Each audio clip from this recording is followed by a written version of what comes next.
অনেকেই প্রশ্ন করে থাকেন যে কোনো কিছু শেখার আসলে ফর্মুলা কি? কোনো কিছু শেখার আসলে কোনো ফর্মুলা হয় না। কোনো কিছু শেখার প্রসেস হইতে পারে এবং আপনাদের সাথে আমি কিভাবে শিখি সেই প্রসেসটা আপনাদের সাথে শেয়ার করব। ধরুন আমি যদি এখন একটা স্কিল শিখতে চাই অনলাইন অফলাইনের জন্য বা ধরুন ফ্রিল্যান্সিং সেক্টরের জন্য যেকোনো একটা স্কিল শিখতে চাইতাম, তাহলে আমি শুরুতে একটা কাজ করতাম।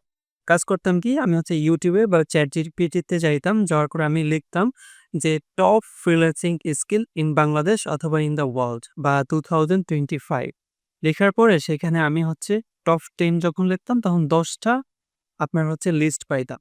ওই ১০ টার ভিতরে আমি একটু নিজেই চেষ্টা করতাম যে এই ১০ টার ভিতরে এমন কোনো স্কিল বা এমন কোনো সেক্টর আছে নাকি যেই সম্পর্কে আমি অলরেডি কিছু সম্পর্কে জানি বা কিছু হলেও জানি। যদি এরকম কোনো স্কিল থাকে সেটা আমার ১ নাম্বার লিস্টে যাবে। আমি এই ১০ টার ভিতর থেকে ৫ টা সিলেক্ট করব প্রথমত। ১ম এ একটা সিলেক্ট করলাম বা ২ টা সিলেক্ট করব বা ৩ টা সিলেক্ট করব। এইরকম পদ্ধতি ব্যবহার করে স্টেপ 1 এ যে আমি অলরেডি অল্প কিছু জানি নাকি বা কিছু ধারণা আমার আছে নাকি।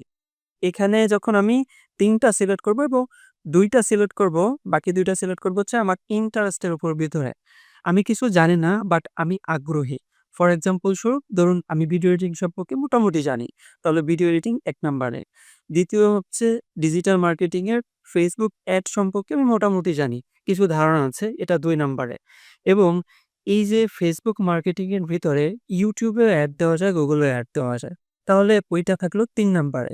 এবং ৪র্থ এবং ৫ম এই ২ টা আমি সিলেক্ট করব হচ্ছে আমার ইন্টারেস্টের ভিতরে। ধরুন ডিসি আ গ্রাফিক ডিজাইনের প্রতি বা আঁকাআঁকি বা ডিজাইনিং এর প্রতি আমার আগ্রহ আছে বাট আমি কিছু জানি না। সেক্ষেত্রে ওটা ৪ নাম্বারে। এবং ৫ম নাম্বারে হবে অন্য আরেকটা স্কিল ধরুন এখন বর্তমানে চলতেছে আপনার AI রিলেটেড আর্টিফিশিয়াল ইন্টেলিজেন্ট এইটা আমি রাখলাম ৫ নাম্বারে। এভাবে যখন আমি ৫ টা সিলেক্ট করব, সিলেক্ট করার পরে এখন আমার কাছে একটা লিস্ট আইছে। ১০ টা থেকে আমি ৫ টা নিছি। এই ৫ টা থেকে কিন্তু ইভেনচুয়ালি আমরা একটা রাখবো। কিভাবে রাখবো? এটার জন্য কিন্তু আবার একটা সিস্টেম আছে। এই সিস্টেমটা কি? ৫ টা সিলেক্ট করার পরে এবার হচ্ছে আমি YouTube এ যাবো। আমি যেই ৫ টা সিলেক্ট করছি ওই ৫ টার একটা করে YouTube এ সার্চ করব। সার্চ করার পরে ওই সেক্টরের আন্ডারে আমি ২০ থেকে ৩০ টা ভিডিও দেখবো। টিউটোরিয়াল ভিডিও দিবে ফ্রিতে। এরকম করে ওই ২০ থেকে ৩০ টা ভিডিওতে আমি যা শিখলাম বইগুলা হচ্ছে আমি নোট ডাউন করব আমার খাতার ভিতরে। যখন ৫ টা ঠিক এরকমভাবে কমপ্লিট হয়ে যাবে তখন আমি হচ্ছে সুন্দর করে খাতার দিকে তাকাইবো এবং আমি নিজেকে নিজে প্রশ্ন করব যে আমি এই ৫ টা টপিক নিয়ে আলোচনা করছি বা শেখার চেষ্টা করছি এবং আমি কিছু ইনফরমেশন নিজের ভিতরে নেয়ার চেষ্টা করছি। এই ৫ টার ভিতরে কোন স্কিলটা আছে যেটা আমার কাছে সহজ মনে হইতেছে এবং আমি কনফিডেন্ট যে আমি শিখতে পারবো। ওইটাই আপনার জন্য আ শেখা উচিত। ওই স্কিলটাই আপনার জন্য শেখা উচিত এবং আপনি নিজেকে প্রশ্ন করবেন যে এই ৫ টার ভেতরে আমার কাছে মনে হচ্ছে যে কোনটা সহজ এবং কোনটা আমি শিখতে পারবো বলে আমি অনেক বেশি কনফিডেন্ট এবং ওইটাই আপনার শেখা উচিত এবং ওই স্কিলটাই আপনি হচ্ছে শিখতে পারবেন। দেখুন যখন আমরা কোনো একটা স্কিল শেখা শুরু করি, শুরু করার পরে আমরা এই রিসার্চটা যদি না করি সেক্ষেত্রে একটা জিনিস ঘটে সেটা হচ্ছে আমরা ধরুন আপনি আপনার ডিজাইনিং সম্পর্কে কোনো আইডিয়াই নাই।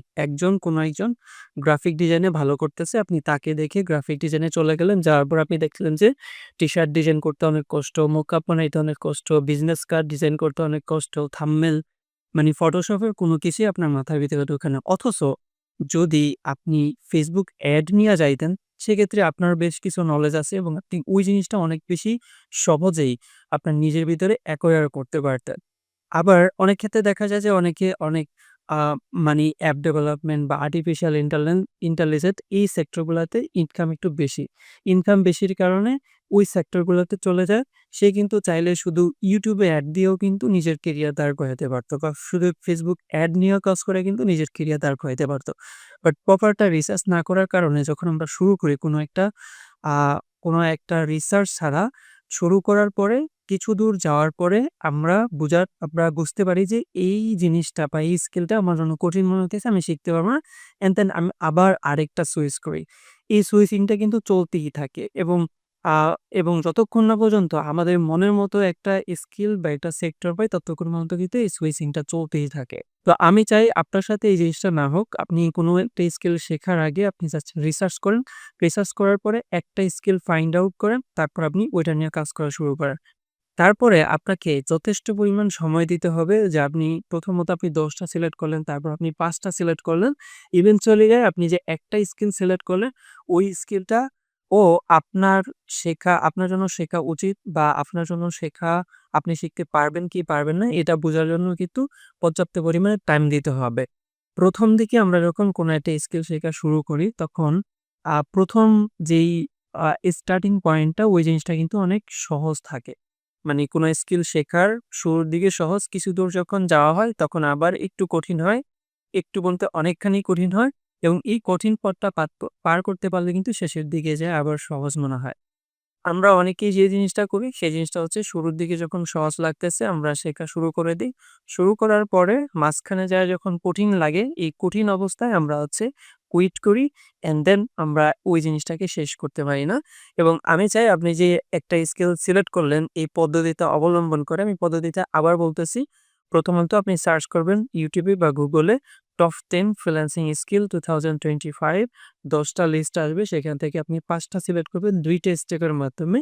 ১ আপনি অলরেডি জানেন এরকম স্কিলগুলা ১ম দিকে এবং আপনার ইন্টারেস্ট আছে আপনি শিখতে চান এরকম স্কিলগুলা।